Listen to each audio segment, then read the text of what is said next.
성도는 어떤 사람일까 생각을 하면서 오늘 이 말씀을 준비해 보았습니다. 사실 말씀을 늘 읽으면서 느끼는 것은 말씀을 전하기 전에 제가 먼저 많이 찔리고 또 저에게 주신 하나님의 말씀이 아닌가 이런 생각이 들어서 함께 나누고자 합니다. 진리를 인정하지 않는 오늘 이 사회 속에서 우리의 정체성을 아는 일이 굉장히 중요합니다. 필요한 것이 진리고 또 물을 흐르듯 지나가는 것이 순리인 세상 속에서 성도로 살아간다는 것은 굉장한 용기가 필요합니다. 예수님을 아는 사람으로 살아가는 것이 그렇게 쉽지 않습니다. 그러나 그리스도인으로서 이 시대에 빛과 소금으로 살아간다는 것은 아주 중요합니다. 오늘 이 본문의 구조를 통해서 우리가 한번 성도로서 어떠한 삶을 살아야 되는가 살펴보도록 그렇게 하겠습니다. 구조를 좀 한번 보시죠. 1절을 나누어 보았습니다. 붉은 글자로 된 것은 제가 대지로 선택한 부분입니다. 데오빌로여 내가 기록하였노라. 무엇을 기록했느냐면 이 편지를 쓰기 전에 무엇을 기록했다는 얘기입니다. 먼저 쓴 글에는 이렇게 되어 있죠. 예수께서 시작하심으로부터 행하시며 가르치기를 또 그의 승천하신 날까지에 대한 것을 이 복음서 사도행전이 기록되기 전에 누가복음에 내가 기록을 했습니다 라고 하는 내용입니다. 여기에 보게 되면 우리 성도로서 우리의 주체가 우리의 자존감이 어디에 근거해야 되는가 하는 것을 우리들에게 알려주고 있습니다. 2절을 한번 보겠습니다. 3절을 보겠습니다. 3절 1, 2절이 그렇고요. 3절 그가 나타내셨는데 무엇을 나타내셨냐면 보이시며 말씀을 했습니다. 무엇을 보이셨냐 하면 해 받으신 후에 부활한 걸 보여주시고 그리고 하나님 나라의 일을 말씀하셨습니다. 그래서 성도는 하나님 나라의 일에 초점을 맞춰야 된다는 것입니다. 바꿔주시죠. 4절 5절 말씀을 보게 되면 이렇게 이야기합니다. 너희들이 모여 있는데 지금 기다려라. 왜냐하면 그 이유는 세례를 받을 것이기 때문에. 무엇으로? 성령님으로 말미암아 세례를 받을 것이기 때문에. 여기에서 우리 성도들이 우리의 힘으로 사는 것이 아니라 성령님의 역사로 성령님의 능력으로 살아야 된다. 성도는 성령님의 능력으로 살아야 된다는 것을 보여주고 있습니다. 좀 더 구체적으로 좀 본문을 살펴보려고 합니다. 첫 번째 대지 좀 보여주시죠. 성도는 복음의 역사적 사실로부터 자존감의 근거를 삼아야 된다고 오늘 본문 1절, 2절은 저희들에게 말을 하고 있습니다. 데오빌로에게 하나님을 사랑하는 자라는 뜻을 가진 데오빌로여라고 되어 있는데 사실 데오빌로에게 데오빌로의 후원을 받았던 것으로 보여지는데 쓴 글이긴 하지만 많은 분들이 사랑을 받은 자 성도들에게 지금 현재 우리 성도들에게 주는 말씀이다 라는 것을 우리가 알 수가 있습니다. 내가 먼저 쓴 글이라고 하는 것은 사도행전의 전편인 누가복음에 이미 내가 기록해 주었습니다. 누가복음은 어떻습니까? 누가복음의 구조를 보게 되면 누가복음을 받아들이는 누가복음을 받는 사람들은 헬라인들입니다. 헬라인의 사고방식은 지금 우리들의 지식 구조와 같습니다. 그 얘기는 뭐냐면 우리와 같은 사고 구조를 가진 사람, 그 헬라인들에게 죽었다는 것입니다. 그러니까 우리가 좀 더 친숙하다는 거죠. 우리가 잘 아는 대로 사복음서에 보게 되면 마태복음은 사자복음이라고 얘기합니다. 예수님을 왕으로 표현하고 있죠. 그리고 마가복음은 황소복음이라고 얘기를 합니다. 예수님을 종으로 표현하고 있습니다. 그런데 이 누가복음은 인자복음입니다.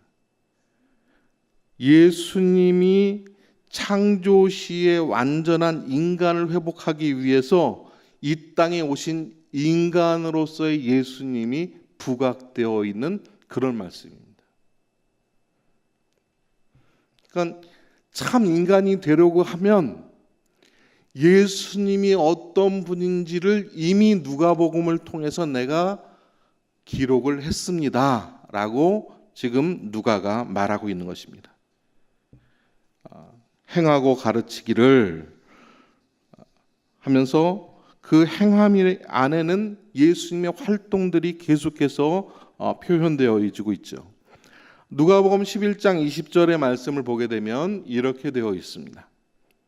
그러나 내가 만일 하나님의 손을 힘입어 귀신을 쫓아낸다면 하나님의 나라가 이미 너희에게 임하였느니라.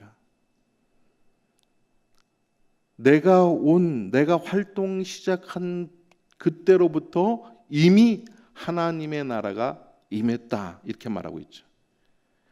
그런데 모든 것은 성령으로 말미암아 되어져 있다고 표현하고 있습니다. 성령으로 이렇게 되어 있는데 원문을 조금 더 다시 잘 해석해 본다면 성령님을 통해서 이 일이 이루어졌다는 거죠. 사도행전 10장 38절이 그 내용을 대변하고 있습니다. 하나님이 나사렛 예수에게 성령과 능력을 기름 붓듯 하셨음에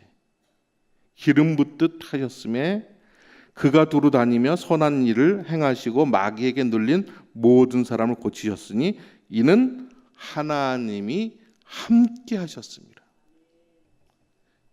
그렇기 때문에 예수님께서는 혼자 사역한 것이 아니라 성령님과 함께 사역하고 있다는 것을 우리들에게 보여주고 있고 성령님을 통해서 살아야 된다는 것을 거듭 강조하고 있습니다.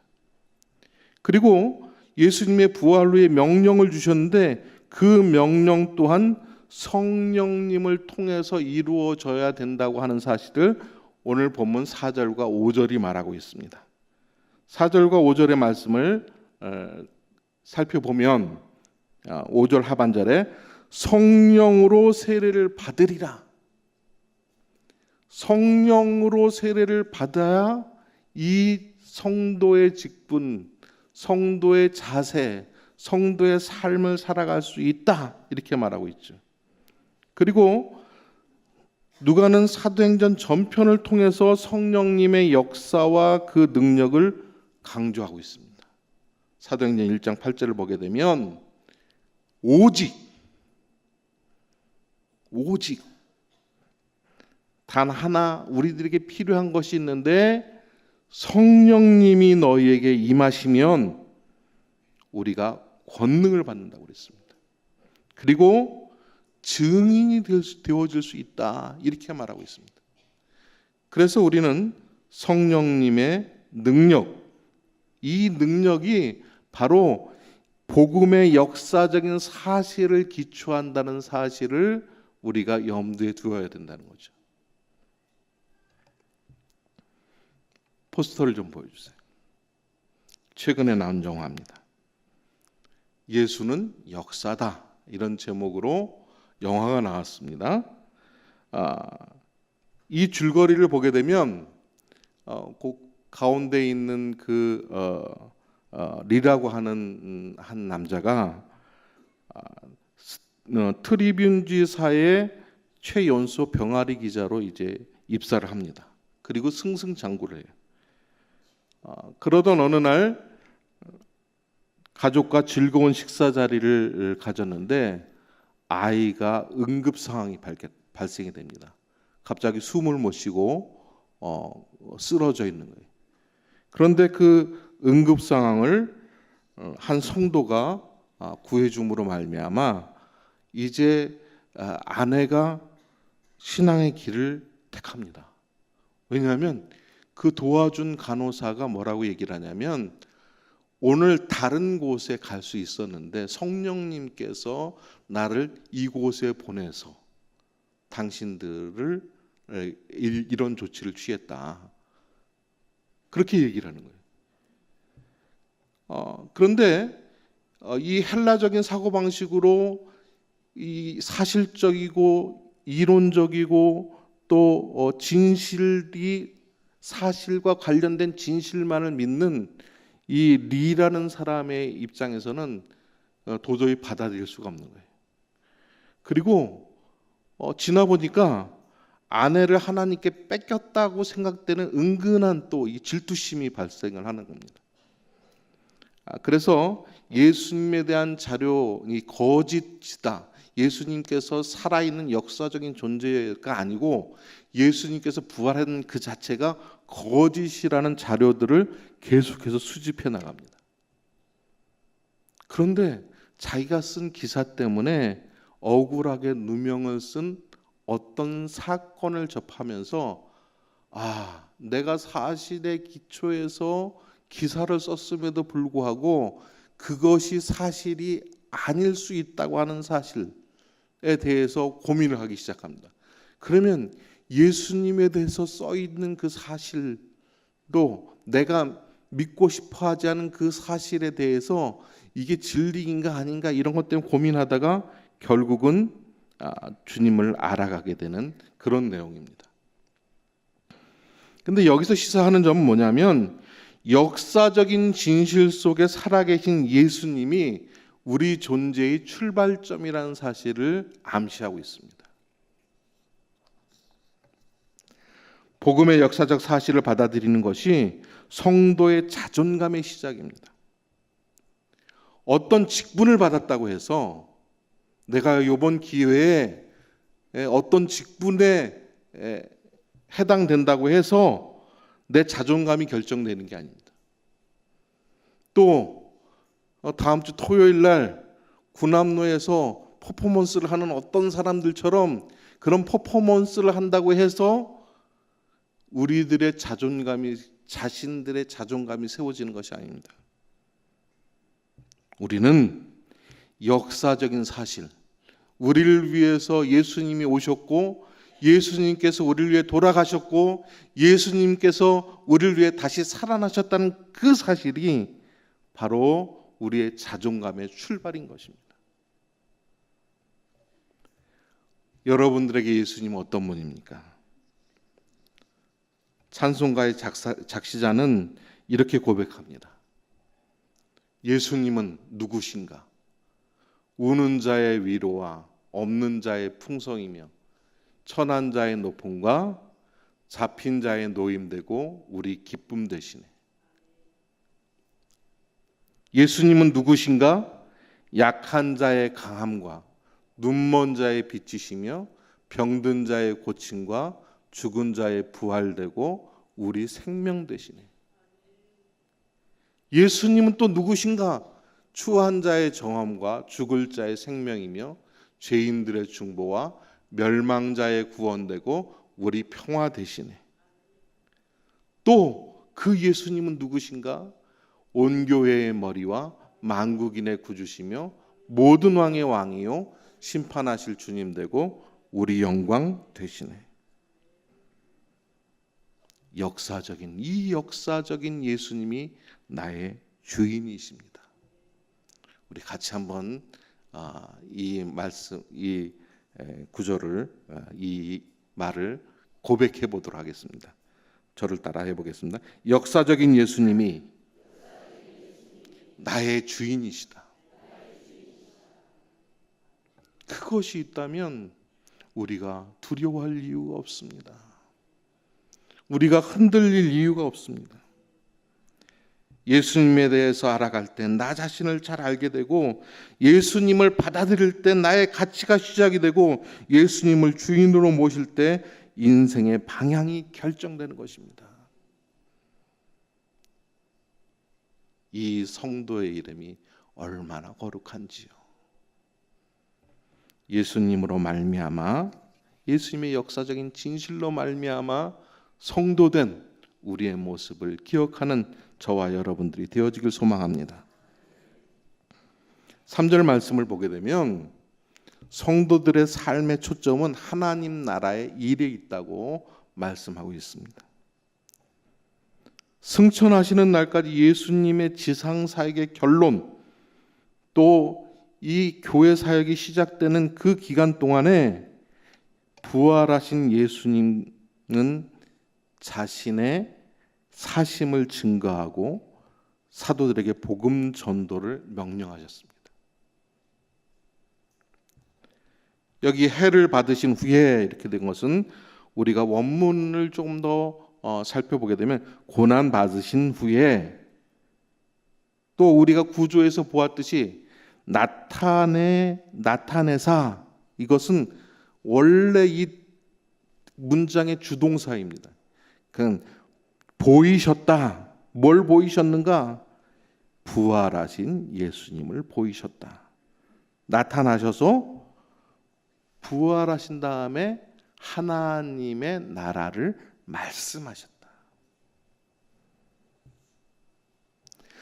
예수님께서 승천하신 것이 왜 그렇게 중요한 일입니까? 예수님께서 승천하신 건 하나님 나라의 일이기 때문입니다.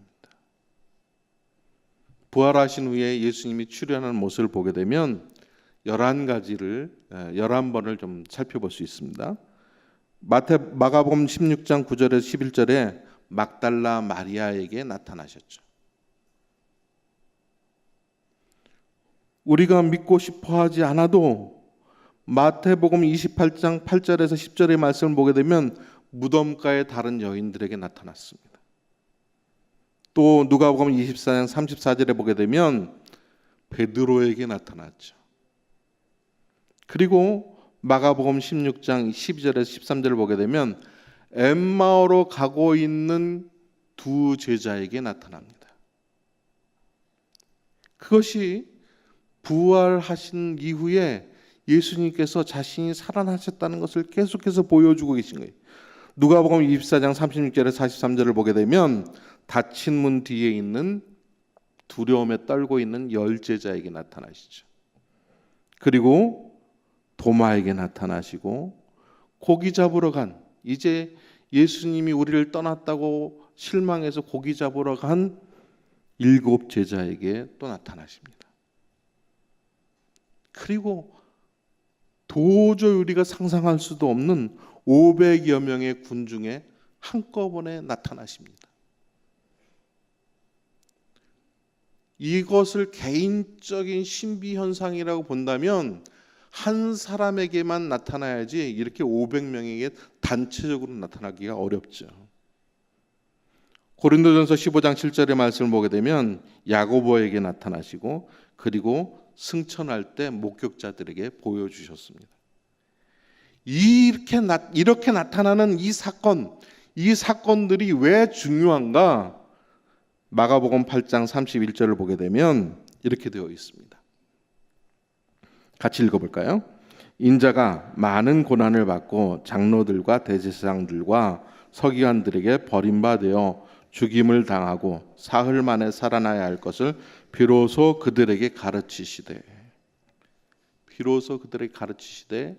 그 가르치신 예언의 내용이 그대로 성취되었다는 것입니다.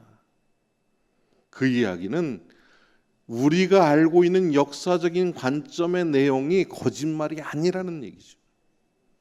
이게 믿을 만한 확신이 있다는 얘기입니다. 로마서 1장 4절 말씀을 보겠습니다.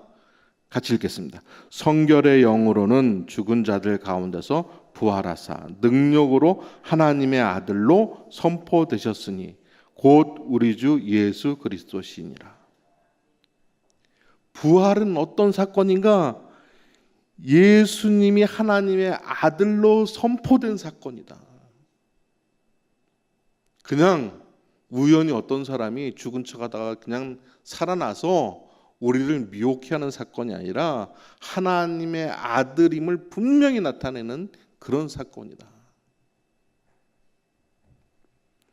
로마서 4장 25절은 또 이렇게 말합니다. 같이 읽겠습니다. 예수는 우리가 범죄한 것 때문에 내줌이 되고 또한 우리를 의롭다 하시기 위하여 살아나셨느니라. 그 사건이 예수님만 드러내려고 하는 것이 아니라 우리 때문에 그 과정을 겪을 수밖에 없다는 것입니다. 우리 때문에. 구원 사역의 성공의 사건이 부활의 사건이라는 것입니다. 오늘 찬양에도 나와 있죠. 그때 거기 너 있었는가. 부활의 사건 속에 우리가 포함되어 있어서 이 자리에 있다는 것입니다. 베드로전서 1장 11절 말씀 같이 읽겠습니다. 자기 속에 계신 그리스도의 영이 그 받으실 고난과 후에 받으실 영광을 미리 증언하여 누구를 또한 상고하니라. 후에 받으실 영광을 미리 증언하시니라. 부활하신 사건은 하나님의 영광의 자리를 보여주는 사건이다. 그런 얘기. 또 사도행전 2장 36절은 이렇게 말하고 있습니다. 같이 읽겠습니다.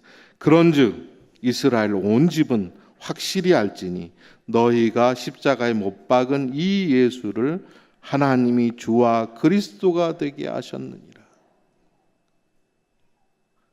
하나님께서 우리들의 주인으로 그리스도로 그분을 세우셨다.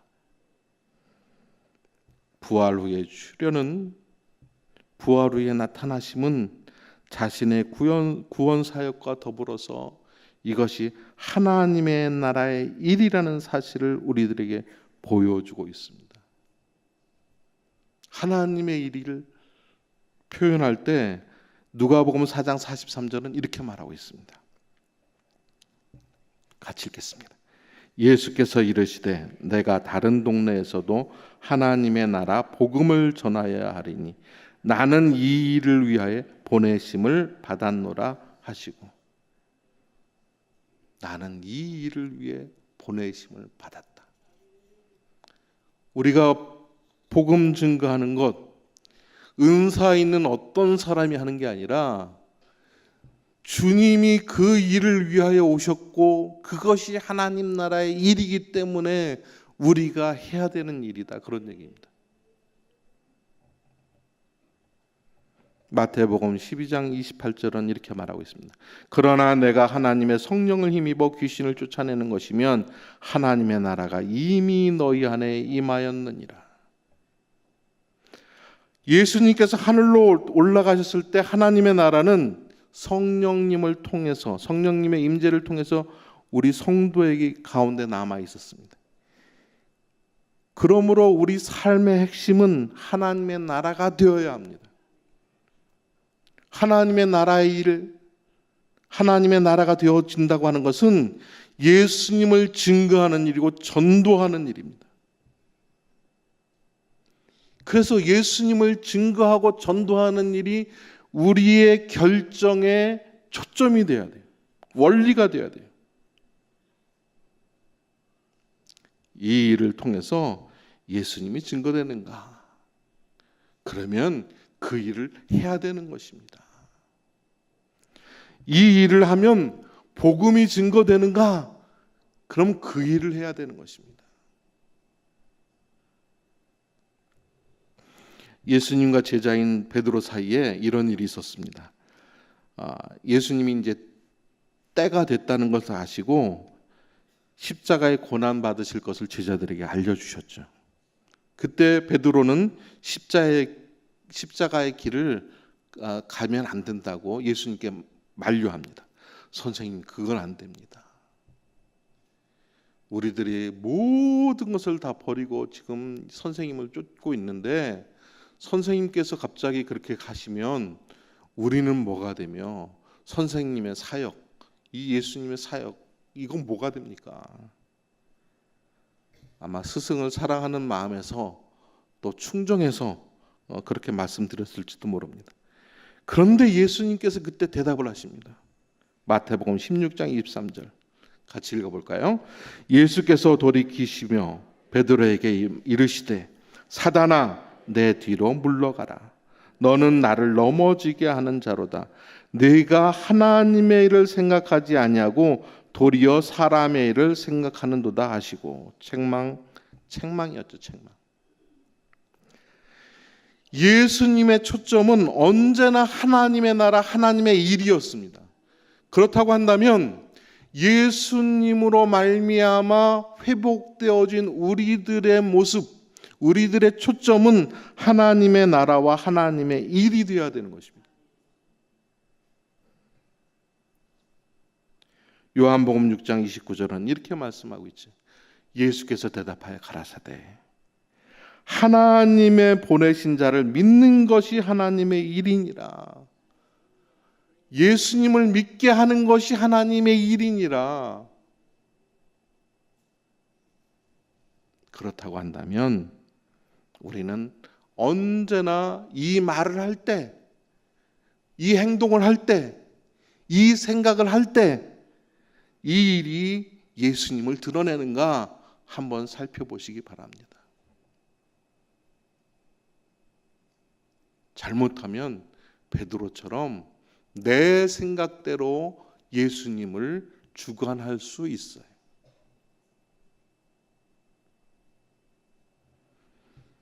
저도 늘 앉아서 무엇을 생각할 때 제 앞에 의자가 하나 더 있다, 주님의 의자가 하나 더 있다고 생각하고 그리고 생각을 하고 행동을 합니다.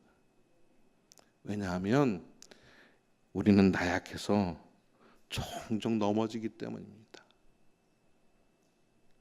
조금만이라도 딴 생각하면 내가 편한 대로 하고 싶어집니다. 내 마음대로 하고 싶어지죠. 예수님을 설득하고 싶습니다. 주님, 이게 옳죠. 이렇게 말하고 싶어요. 주님, 제가 보기엔 이게 더 아름다워 보이는데요. 이렇게 말하고 싶어요.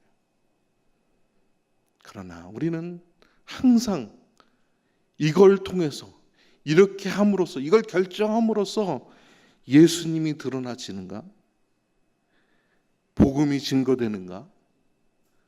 상대방이 더 편안해지는가? 그렇게 생각해 봐야 되는 것입니다. 오늘 본문의 3절은 그것을 말하고 있는 것입니다. 성도는 언제나 그 초점이 하나님 나라의 일에, 하나님 나라에 초점이 있어야 된다. 그런 것이죠. 세 번째로 4절과 5절의 말씀을 보게 되면 성도는 성령님의 세례를 인내로 기다려야 된다는 것입니다. 원문의 이유를 나타내는 접속사를 번역하지 않았습니다. 이를 살려서 번역하면 기다려라. 왜냐하면 무엇을 받을 것이기 때문에. 기다리라는 거예요. 하나님의 약속을 기다려라. 성령으로 세례를 받을 것이기 때문에 그날을 기다려야 된다. 몇 날이 못 돼요. 이렇게 성령을 받을 것이라고 그랬는데 이것은 원문으로 보면 며칠 안에 이런 말입니다. 그 며칠 안은 아마 10일 이내인 것 같습니다. 왜냐하면 본문 3절에 보게 되면 40일 동안 그들에게 보이시며 이렇게 되어 있죠. 그리고 사도행전 2장 1절의 말씀을 보게 되면 오순절 날이 이미 이름에 그때 성령님을 받습니다. 그러니까 그 40일과 50일, 오순절 50일이죠. 그 사이 기간 동안 기다려라.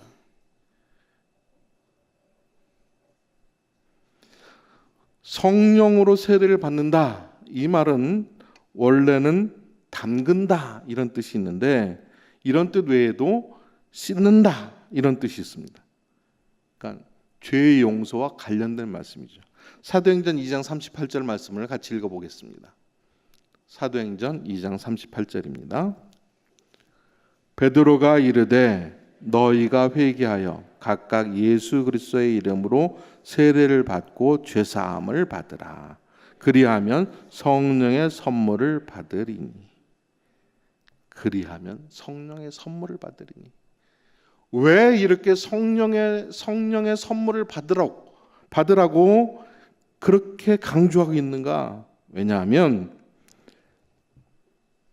성령님의 세례를 받게 되면 예수 그리스도를 증거하는 능력이 생기기 때문입니다.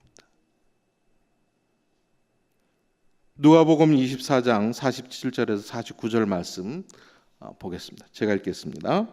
또 그의 이름으로 죄 사함을 받게 하는 회개가 예루살렘에서 시작하여 모든 족속에게 전파될 것이 기록되었으니 너희는 이 모든 일의 증인이라. 49절의 말씀. 위로부터 능력으로 입혀질 때까지 이 성에 머물러 있어라. 그 이야기를 다시 풀어서 보자면 네 힘으로 하려고 애쓰지 마라. 그게 얼마나 피곤하고 힘든 일인데 왜 네가 부득부득 애쓰고 그러느냐. 성령님께서 하시면 담대함이 생긴다. 핍박에도 불구하고 담대히 예수님을 증거할 수 있다. 그것이 성경 본문에 나와 있죠. 사도행전 4장 5절에서 21절 말씀을 보게 되면 거기에 누가 나오냐면 베드로와 요한이 나옵니다. 예수님을 증거하는 것 때문에 이제 교권자들 앞에 끌려왔습니다. 다시는 예수님에 대해서 증거하지 말라고 호통쳤습니다. 이 권위자 앞에서 이제 담대하게 선다는 그 자체가 쉽지 않죠.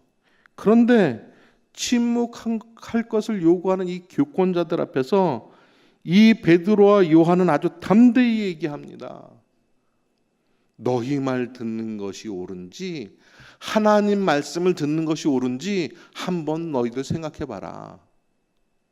나는 하나님의 말씀을 전하지 않을 수 없다. 이렇게 말하고 있는 거예요. 전도하는데 창피하지 않습니까?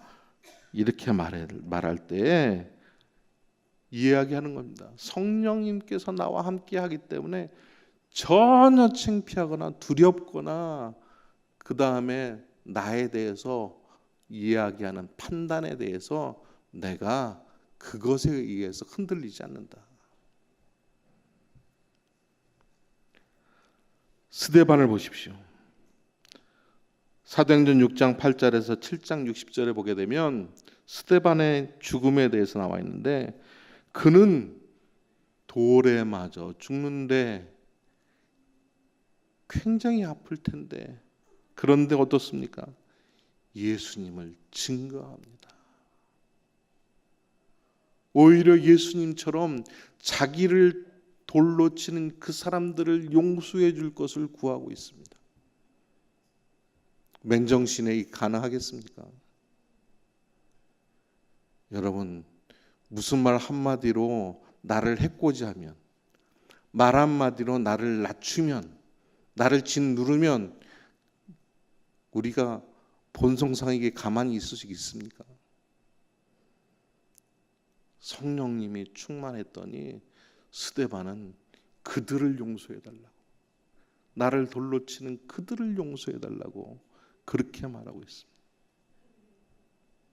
야, 기분 나빠서 내가 교회 나오나 봐라, 이렇게 말하지 않았습니다. 내가 자존심 상해서 더 이상 주님의 일을 하고 싶지 않다, 이렇게 말하지 않았습니다. 모르고 하는 그들의 행동을 용서해 달라고, 오히려 세상 사람들이 감당치 못할 자세를 드러냈습니다. 사도행전 6장 10절 말씀 우리 같이 읽어보겠습니다. 스데반이 지혜와 성령으로 말함을 그들이 능히 당하지 못하여.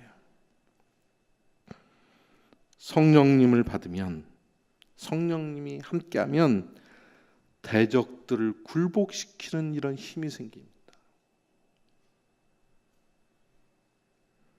내 능력으로 하는 거 아닙니다. 사도 바울도 마찬가지죠. 사도 바울, 우리 사도행전 9장 22절 말씀을 보게 되면 이렇게 되어 있죠. 같이 읽겠습니다. 사울은 힘을 더어도 예수를 그리스도라 증언하여 다메섹에 사는 유대인들을 당혹하게 하니라. 다메섹에 있는 유대인들을 아주 당혹하게 만들었습니다. 주님의 일은 성령님의 능력으로 가능합니다. 성령님의 능력으로 감당하지 않으면 늘 부작용이 생겨요.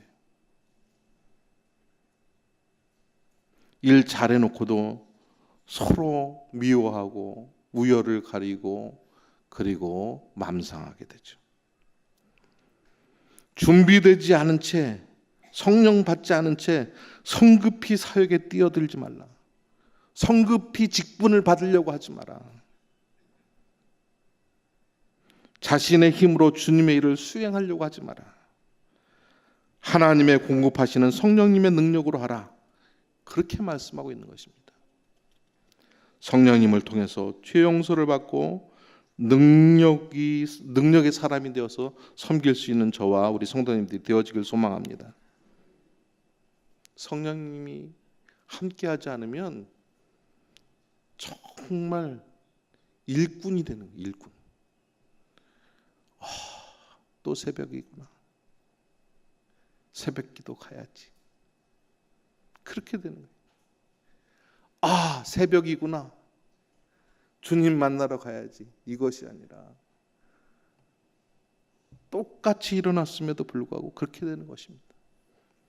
그래서 찬송의 고백을 보게 되면 이렇게 되어 있습니다. 성령이여 강림하사 나를 감화하시고 애통하며 회개한 마음 충만하게 하소서. 바꿔주세요. 성령이여 강림하사 크신 권능 주소서. 원하옵고 원하오니 충만하게 하소서.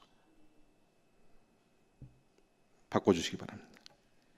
힘이 없고 연약하나 엎드려서 비오니 성령 강림하옵소서. 충만하게 하옵소서. 정쾌하고 위로하사 복을 받게 하소서. 충만하게 하시오니 무한 감사합니다. 말씀을 맺겠습니다. 성도로 우리는 복음의 역사적인 사실로부터 자존감의 근거를 삼아야 합니다. 성도의 삶은 하나님의 나라의 일이 초점이 되어야 됩니다. 그래서 언제나 이 일이 예수님을 드러내는가, 이 일을 하면 복음이 증거되는가를 먼저 물어보아야 합니다. 그리고 성도는 성령님의 세례를 인내로 기다려야 합니다. 하나님의 공급하시는 성령님의 능력으로 해야 된다는 것입니다. 오늘의 말씀처럼 능력 있는 성도들이 되어서 하나님 나라의 깃발을 가는 곳마다 꼽을 수 있는 저와 성도님들이 다 되어지길 소망합니다.